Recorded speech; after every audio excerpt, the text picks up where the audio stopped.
I didn't know much about Detroit. I know football is king here, and I plan to make it a winner. He had to battle a lot of adversity. Things weren't going the best for him, and you got boos coming out.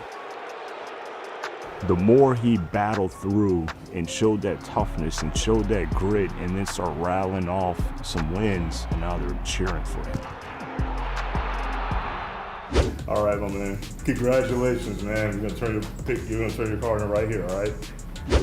Friday was the first day of Detroit Lions rookie minicamp at the team's training facility in Allen Park. It was our first chance to get an in-person look at the 6 players the Lions selected a couple of weeks ago in the 2024 NFL Draft in nearby downtown Detroit. It's the first day in a Lions uniform for the new guys, and the drills were not padded. In other words, it's all about first impressions of athletic ability and just getting a feel for things coming onto the Lions for the first day of their professional lives. So some of the things I talk about in this video are with that in mind. Terrion Arnold was the team's first round pick, and he embraces the challenge. And there's an outward swagger to this guy. Even on the opening day of rookie minicamp, he was very talkative and was showing respectful, playful chemistry already both on and off the field. We didn't get to see a lot of full speed action, but just watching Arnold going against the other rookies here, any questions about his speed appear wildly unfounded. His burst out of his hip flip is top shelf, and Arnold is at top speed right away. Next up at pick 29 in the second round, Ennis Rakestraw is still coming off a core muscle surgery, and his practice day ended a little early by design. But there were 2 things that stood out about number 15 from Missouri. His hip flip and transition footwork and coverage drills are one of the best on the Lions already,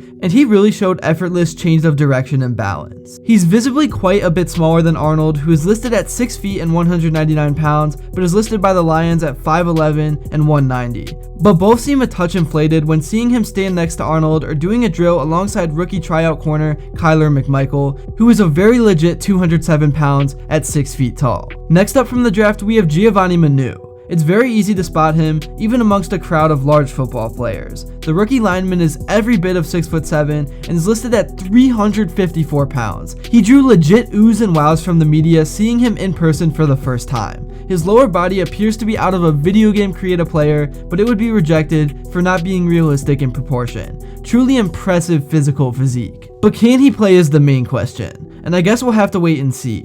The first impression is that Manu is raw, and raw might not even be a strong enough word for his relative skill level. He was guilty of egregious holds on 4 of the first 5 reps against live defenses with no pads, and his hand placement and pad level are all over the place. He hasn't really played against high level competition, and it really shows. But there was a moment of epiphany in a run blocking drill after getting some personalized instruction where Manu had a perfect rep. His hands were exactly where and when they needed to be into the chest of the blocking mark. Manu's shoulders locked, and he drove a 305-pound lineman backward a few feet, and all at once, any wonder about why the Lions traded up into the 4th round for such a project quickly blew away.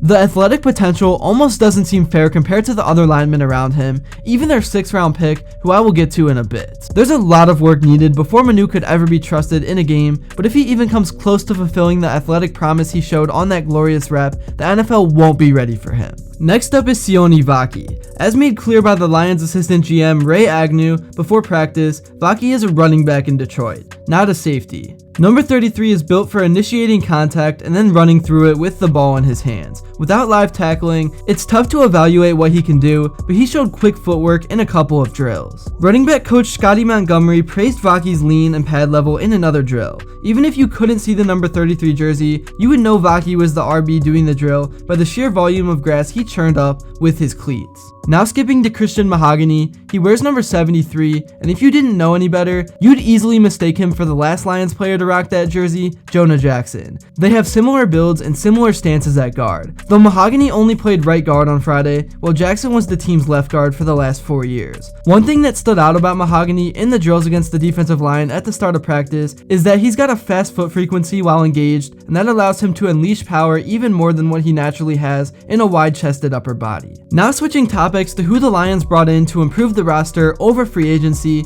they signed guard Kevin Zeitler to a small 1-year deal to replace Jonah Jackson. He is coming off a Pro Bowl year with the Baltimore Ravens in his 12th season and is expected to contribute immediately. Next, they signed defensive tackle DJ Reader to a 2-year deal worth up to around $27 million.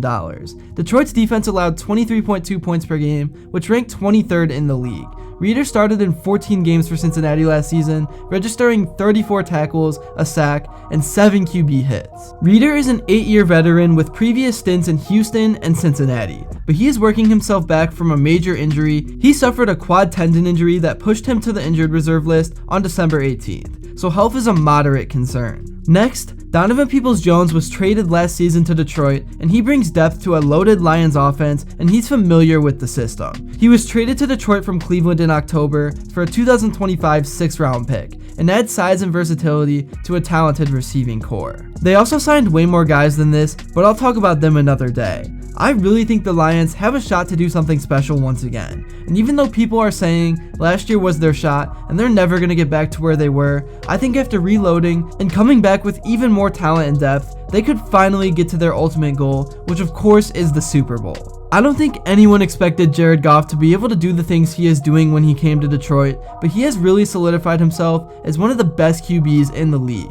And all the Detroit Lions have done is added talent around him to help him be successful. In 2023, he put up over 4,500 yards with a 30-12 touchdown to interception ratio. Dan Cambell truly has come into this town and completely changed the culture of this team in a very short amount of time. Is he a perfect coach? Does he always make the right in-game decisions? Obviously no. And in fact, I thought he cost them a chance to go to the Super Bowl, but at the same time, he was also the one that led this team to where they were. And I feel like everyone plays with confidence, knowing that he is always willing to take any risk. I just feel like this team is built to win, and after getting even deeper, the NFL needs to start paying more attention. Looking at the schedule in 2024, they honestly won't have things easy, but they didn't last year either. They gotta play teams like the Bills, Cowboys, Texans, 49ers, and Buccaneers. And they don't have a lot of games against teams that I believe will be at the bottom of the league. That's really all I got for this video. Thank you all so much if you made it to this point, and if you enjoyed and haven't yet, make sure to drop a like and subscribe, because your support truly does mean the world.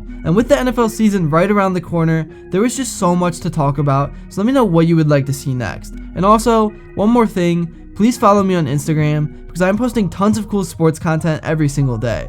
But until next time, I will see you all later.